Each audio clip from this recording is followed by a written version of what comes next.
And good afternoon, folks. Welcome back to UndercoverETuk UK, and we've got a big one for you guys today. We've got a 3-eye atlas. We've also got the New Jersey drones. We've got a bunch of UAP evidence, including some of my own, and we've got a little bit to go over on X as well. So loads to go through, guys. Crazy times, I'm telling you. We've got so much going on. I think the US government may have shut up shop as well, so we may not get any information from NASA regarding this 3-eye atlas, and timing is pivotal, right? It's just... If they want to keep a secret, they will do big things, guys, to keep big things a secret. So we're going to try and keep on top of this. Like and subscribe, as always. UndercoverETuk UK. We need your support. Support the public's evidence. Support disclosure. Okay, let's get into it. We're going to start off with Skywatch Signal, and this one really confirms what I've been saying all along about these drones. Okay, no one's been able to track them. No one's been able to down one. No one's been able to really do anything about them, no matter which country they've been in, right? And that spells non-human technology, at the very least. This is what Ross Coulthard is saying. These are not ordinary drones. Airports shut down around the world and military bases breached. Drones that hover for hours, slip past radar and even change shape mid-air. No country claims them. Japan's Prime Minister has joined a UFO parliamentary league. They want a Defence Ministry office, data sharing with the US and public disclosure. Ross Coulthard just said it flat. Whatever these are, they're not ordinary drones. This is bigger than headlines. It's government admitting the unthinkable, guys. Let's have a listen to what Ross Coulthard has got to say. Now, the long taboo subject of unidentified anomalous phenomena is increasingly becoming an issue of mainstream political concern.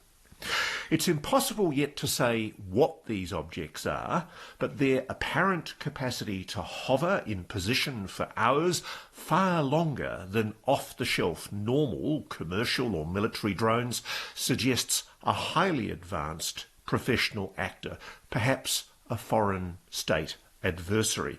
But there's no evidence yet of which country, if any, is responsible to date.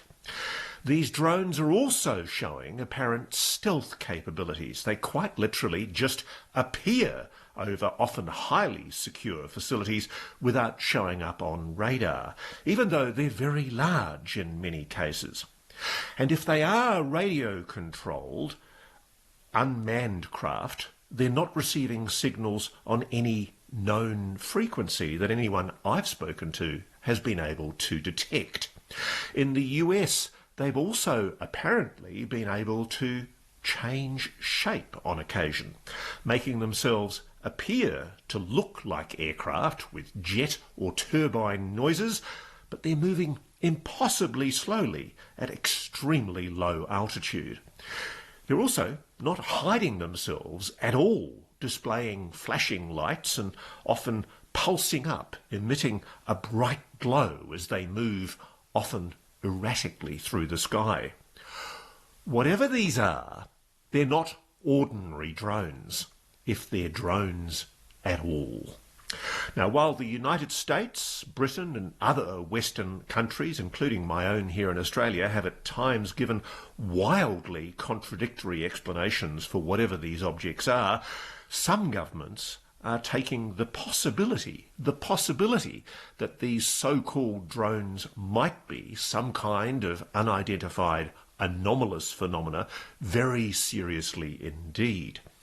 In late September 2025, I was approached by a Japanese online TV network called Nico Nico, asking me if I was interested in interviewing a 2-times former Japanese Defence Minister, Mr. Yasukazu Hamada, in a live TV appearance with 2 other members of the Japanese Parliament, the Diet, the UFO Diet Members League.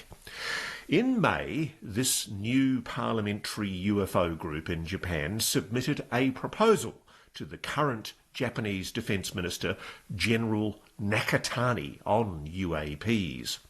They called for the establishment of an office specialising in UAP issues at the Japanese Ministry of Defence, and for the collection, investigation and analysis of UAP information.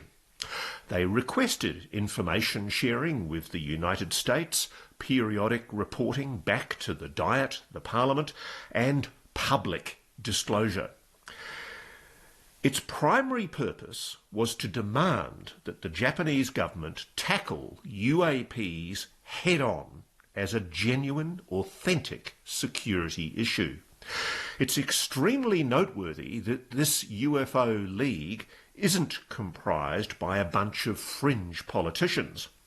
Mr. Hamada himself has been the Defence Minister of Japan in 2 previous administrations, and the current Prime Minister of Japan, Mr. Shigeru Ishiba, no less, has joined the UFO Diet Members League. Well, that's good news, isn't it? It's great to hear that other countries are getting involved, and Japan have obviously been doing their research for some time. I support everyone getting involved. I support public disclosure. I want public disclosure. I encourage people to record the skies and bring forward the evidence that you can. And so I'm good with all that. The only thing that I really don't agree with and I just haven't, maybe I haven't seen the evidence just yet myself. That's, you know, that is primarily why I feel like this. But when he said that these, in America, some of them seemingly change shape, that's, in my opinion, that's not correct. I've seen a lot of clips where people have gone, oh my God, it's changing shape. And it's not. It's just in the distance and it's turning around and the lights are changing. Sometimes they're going out completely.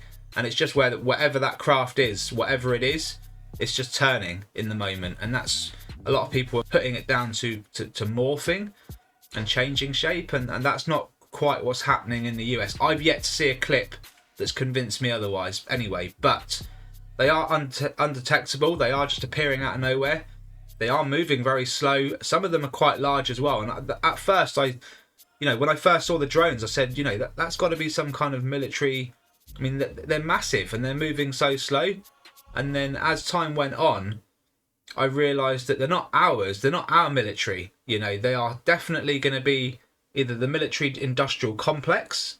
They've definitely got hold of technology that's far greater than what's out there that on the shelves to buy. So I do believe it's a part of what they're doing. If it's not, it's ET, it's extraterrestrial, or it's interdimensional. Either way, it's something we can't explain. And I know it's not. It's a little bit different, but it's not, right. If they can catch Charlie Kirk's assassin within 30 odd hours or whatever, how can they not determine where these drones have come from?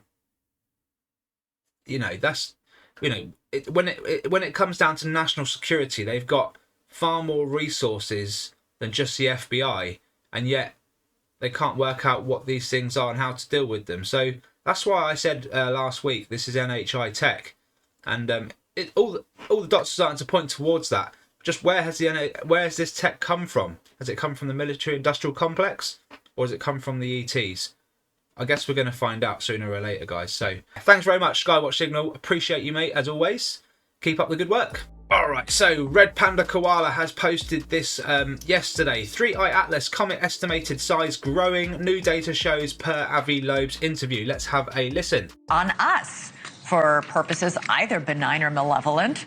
It's not the first time astrophysicist Avi Loeb has suggested the object has alien origins. He came on this show to say so a while back, even saying the object could be on a mission to release, quote, mini probes that could invade Earth. And Avi Loeb joins us now. He's the head of the Galileo Project, director of Harvard University's Institute for Theory and Computation, also the best-selling author of the book Extra-Terrestrial. Okay, why are we just now figuring out this thing is as big as it is? Why were we wrong in the estimates of its size? Thanks for having me. Well, we know that the object is losing mass because we see a cloud of gas around it that is a result of its warming up as it gets close to the sun, but it doesn't change its path. There is no push that is visible on the trajectory of the object, and that means that it's very massive, at least 1,000 times more massive than the previous one, which was a comet, Borisov, discovered in 2019. Not only that it's so massive, much more than the previous one, but there is also not enough rocky material in interstellar space to deliver such a giant rock. into the inner solar system over the past decade. Well, And so- explain that, Avi.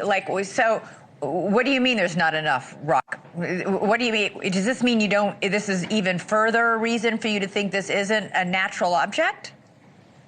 Well, yes, because there is limited reservoir of rocky material per unit volume in interstellar space. And even if you package all of it in objects of this size or bigger, then there is just not enough number of objects to deliver them at random once per decade to the inner solar system.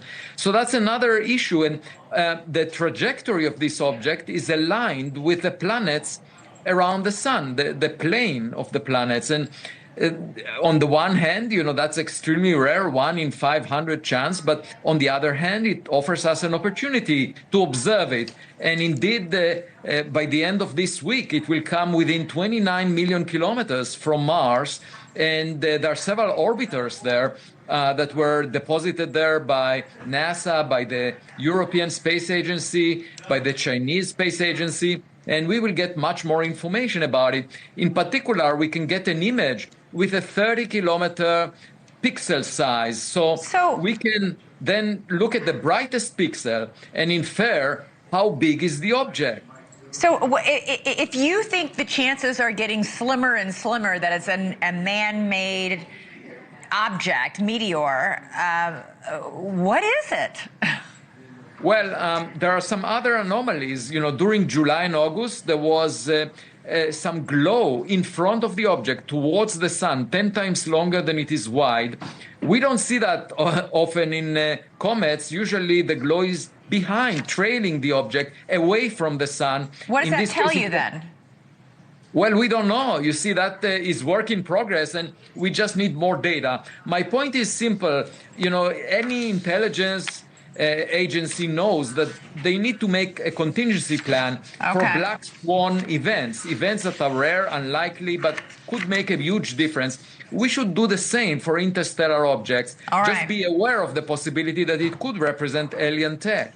Okay, anytime I hear black swan event and alien tech and interstellar objects, you're giving me, it's nightmare fuel. Avi Loeb, I'm sure we'll have you back. Thank you so much. Really appreciate it.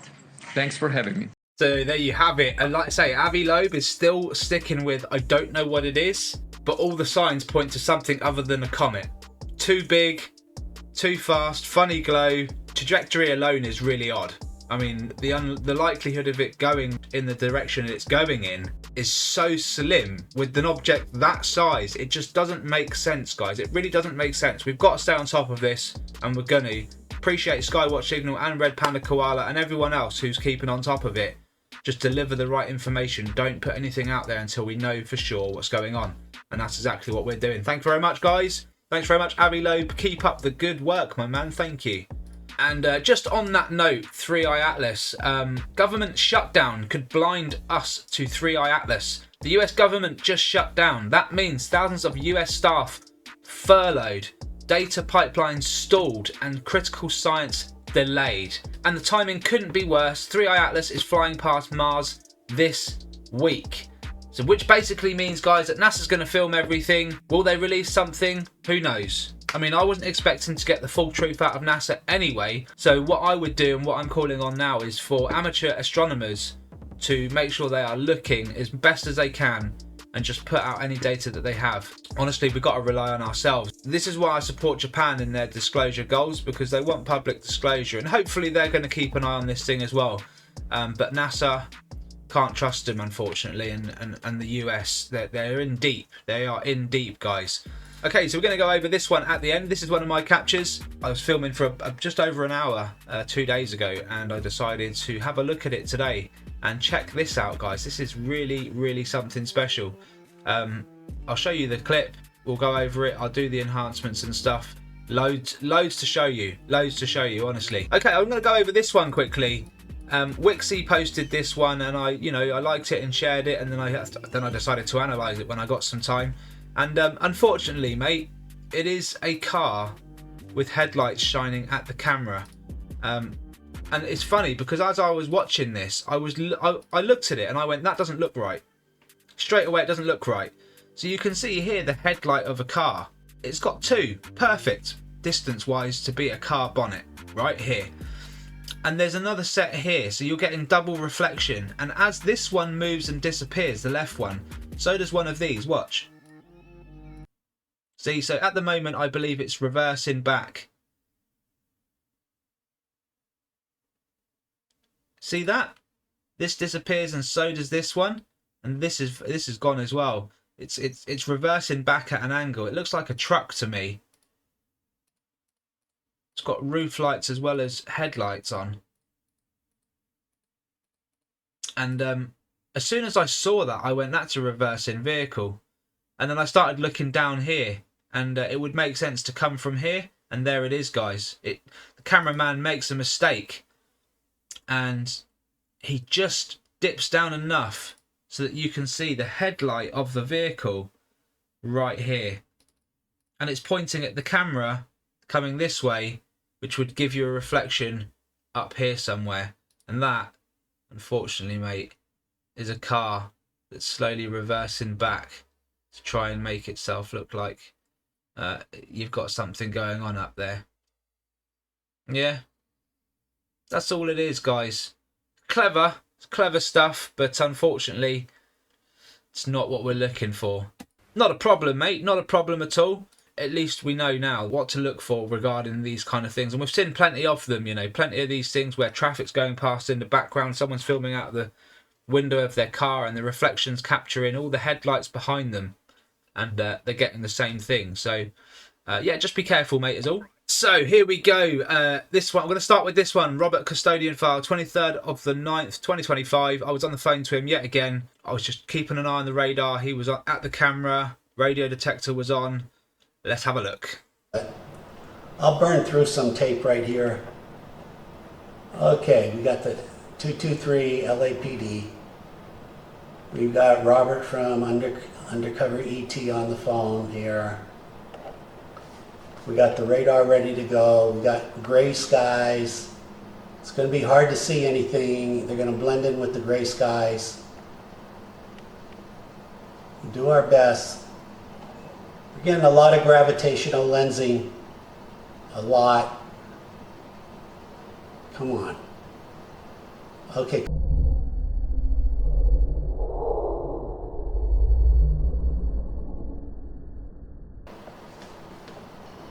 Come this way. Here we go. Hot zone 2 now, Doc. You see 2? Dragon. He saw it, Rob. He saw it. He saw it. He's turning. Yeah, he saw it. It just flew right in front of him. Whoa. Dragon. Really fast.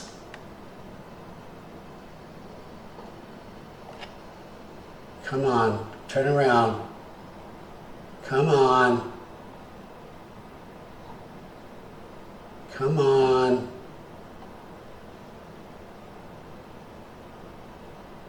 Turn around.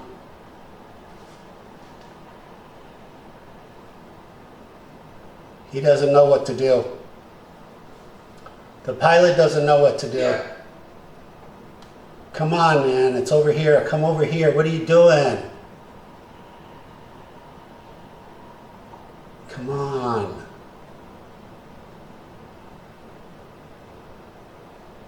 No. Heading north. Yeah, he's leaving.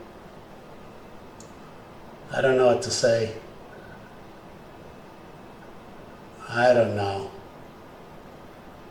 He's flying very slowly, like he's looking. I think he's 100% convinced the Dragon went north.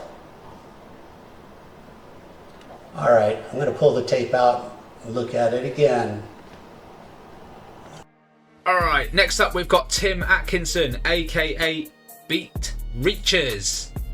Let's have a look, mate. See what you've got. Beautiful start. Comes in quick, hey, look at that.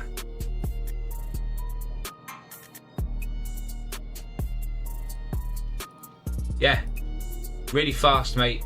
Really fast. I can see you're trying to get the plane in view, and a lot of the time people are capturing, and these things are actually nowhere near the planes, but they're up there and they're flying around this large space, so you've got every chance of capturing them in the moment. But if you're really lucky, you will capture them right up to the plane. The only way you're going to get a decent plane shot though is by zooming in and focusing and having the camera to do it. So that's quite out of focus. It's not really worth, in my opinion, filming for the plane when you can film just above your house, Tim, and get better quality from it and still capture. And this is what you're getting. You're getting micro UAP, mate. Well done. Keep it up.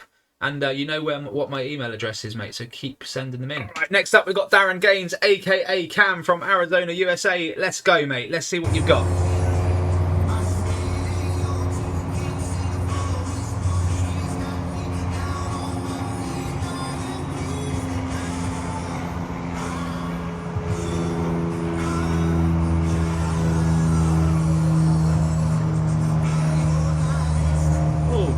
Go. That's fast, guys. That is fast. And he calls it as well. He calls it.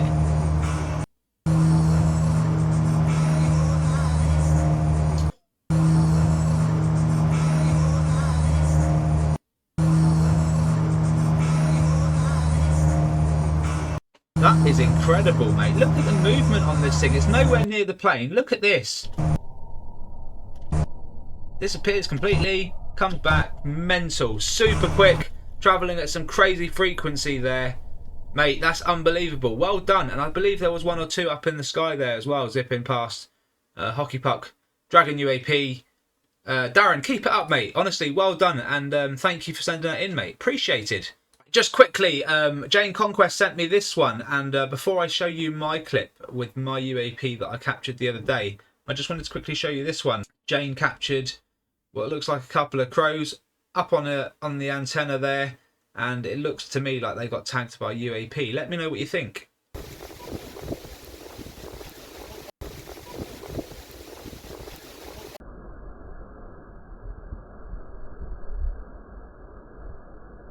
Wouldn't surprise me at all. I mean, they're super fast, super small. You'd expect them to be bigger, right, from that distance, but honestly, they seem to be different sizes and shapes almost. So it's crazy. It's craziness. Yeah, I mean, when they start looking like bugs, you have to look at everything, right? So thanks very much, Jane. Appreciate you. All right, guys, that leaves us with my video. I want to show you I captured quite a few outside my window, just the normal tree line, guys. Really good UAP. Check this out. Okay, so guys, there's going to be quite a few UAP that I haven't slowed down and focused on because they're just a bit small. There was tons. I mean, in an hour and 15 minutes, there was quite a few that went past, way in the distance, quite close up. That's true speed, and then this is 10% of the original speed, guys, and that's how I've done it throughout the whole thing. Look at that. Just perfect. Absolutely perfect. That was I'll just go back to that one, actually. That's one of the clearer ones of the whole clip. But you can see how fast it's going. Just incredibly fast. Really can't go wrong with that. Amazing stuff. And this just happened continuously, guys, continuously. Now, for anyone who's just looking at that thinking, oh, look, it's got wings, they look like wings. They're not wings. These things are flying, and the wings are massive and coming out of their head, apparently. They're not even really flapping. That definitely was not that was more like something that Joanna's caught in Cambridgeshire. Look at that.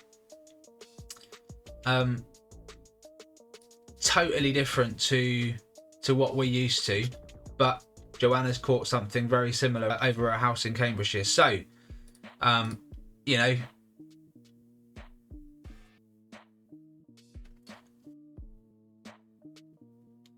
this one was a bit of a strange one here. I freak out when I see this because, and this is why I loved Roger's video so much with the orb. I know that these can be saucers, completely cloaked saucers, and this thing was floating around quite a bit. So I wanted to add it in there.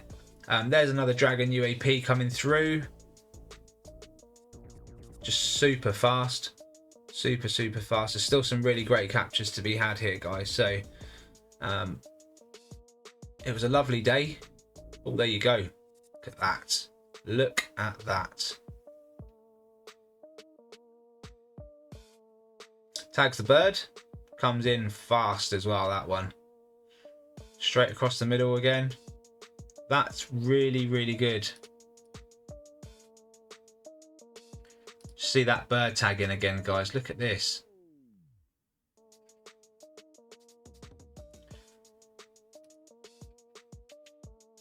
I mean, that's...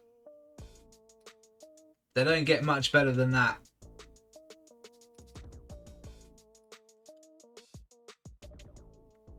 Just amazing. A very large bug as well, because my camera is situated inside my windowsill, so there's no chance the bug can get close to the lens. The closest it could get is about 1.5 meters away from my lens. The tree is about 200 yards away, so a lot of these objects are flying sort of between me and the tree line, probably about 100, 150 yards, some at about 80. You're getting the very odd one, which is getting real close to the camera, but not close enough that it'd be absolutely massive on camera if they got really close to the lens. So, yeah, that was a really nice one right there, guys.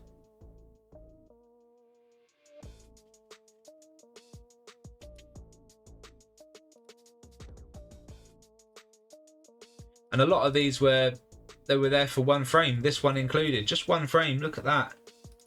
Just... Oh, it's up there now. So it's gone from here to here. You know, it's such a massive jump. It's because they're moving that fast. We're not even... Same again with this one. We're just not seeing the entire movement. They're just jumping. Look at that. And again, it's gone from left to right, or down to up, and it looks like the wings are on its front, like a caterpillar, right? Like just with antennae or something. It just doesn't make sense that they would be traveling that fast, going that direction, with wings going that way. It doesn't make any sense to me from a bug perspective. But this is Dragon UAP, folks, and they move that fast. And I slowed it down because there was a lot going on in the background there as well. Another one. Beautiful pup right there.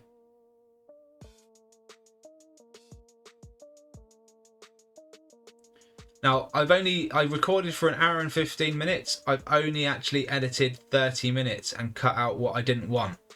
So there's still quite a lot there to look at. That was gorgeous. Let's have a look at this. Super fast, guys. Look at that. I know, guys, it looks like a bug, but they do give off radio frequencies, X and K band. If you get a car radio detector, stick it out in the direction you're filming, it has a tendency to go off on occasion, and these will give off radio frequencies. It's always when something goes past, guys. So look, it's worth trying out, test it, and we need lots of people doing it, in all honesty. So that we can go back and say, look, we've got some stats to show you. This is how many people are recording. This is how many people are getting radio hits. These are the countries and areas that they're getting the hits from. And maybe we can connect some dots quite literally, you know, that's the plan, isn't it? That's what we want to do.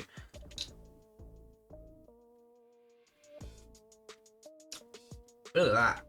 No idea. Guys, no idea. Looks buggy as hell, right? But then this comes in straight after, and you know, it's all on the table at this point. Everything that's flying in the sky really, really fast, it's on the table. Look at that. Solid, fast. And really, really busy out there today. Really, really busy.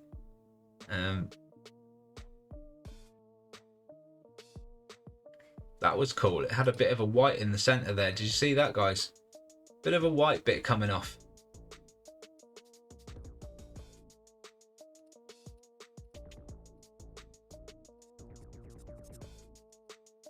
There it is, look. And that's like, you could say that's level with the wings, but this is just hockey puck madness all over again. And for anyone who's wondering what that is, on one of my live feeds, I called one of my live shows Hockey Puck Madness because it just went off the hook with Dragon UAP. Off the hook. We also had a drone over this tree line as well. Hovered a drone, and it went crazy. It was like we just erupted a hornet's nest. And not only that, the drone lost power and fell into the trees. So we had it all on the live show, guys. You can go back and watch that, the one with the drone. It's all from this very spot. Now my camera, I didn't realise at the moment, at the time, it went out of focus on the tree line there, but everything that was flying between the tree line and me was still kind of in focus. So I got lucky. Yeah, that's exactly why we say record the skies, because you just never know when you're in an area where they're prevalent. And if you've got activity like that, literally within a couple of days, you'll get something that you just cannot explain. Even more so than the dragons, you'll get a saucer, a triangle, an orb, something, because these things never travel alone, guys. Never. If you've got any questions, honestly, I've likely answered them in previous videos, but I'm happy to answer them again. We've always got evidence to back up what we're saying as well. So, folks, if you are new to the channel, we do try and educate people on the UAP phenomena, capabilities, what to look out for, what they're capable of, how to do it. That's all we can do, and we're learning every single day. So nothing is written in stone, except for the fact that you can record them, and we are not alone, guys. Try and capture these bad boys. You will capture other objects with them as well. Folks, that's all we've got time for today. Thank you so much, everyone on X, Red Panda Koala, Skywatch Signal, and everyone else. Thank you, everyone, for supporting me. Support public disclosure as well. Hit the subscribe button, like and subscribe. It's free to do. Thank you, take care, all the best, and I'll see you on the next one. Bye-bye for now.